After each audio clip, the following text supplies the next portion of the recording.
Hi everyone, my name is Utsav Joshi. I am a third year Hem-Onc fellow from Moffitt Cancer Center. So I just wanted to talk briefly about one of the studies that I would say, just from the outcomes perspective, from the disparity perspective, is very interesting from this ASH, which is an ECOG accurate study looking at, the black patients actually doing much worse compared to the white patients in terms of survival outcome, despite having all similar, cytogenetic profile, the ELN risk profile.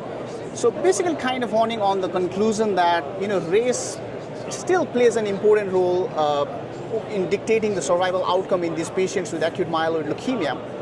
So I think one of the most important things which we need to target is how do we close this gap, just purely based on racial features, which should not exist, to be honest, between whether you are a white patient, black patients, Hispanic patients, if the quality of care is the same, the overall survival outcomes for acute myeloid leukemia should be similar.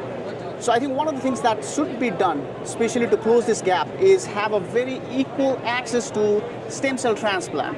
Because, as we all know, for acute myeloid leukemia, the only curative way is to go forward with, hematopoietic stem cell transplant.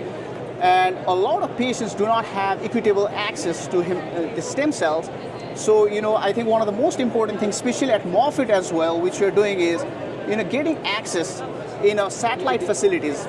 Like you have a central campus where you can get all these access to stem cells, but if you can actually get, these patients can get access at the satellite locations, closer to home, I think their chances of coming to the physicians for the care, and the chances that they are going to follow up with us long term is going to be very, very high. And I think this is going to close the gap a lot. And I think to this effect, Moffitt is doing a great work in expanding all the satellite locations all over Tampa and hopefully beyond as well.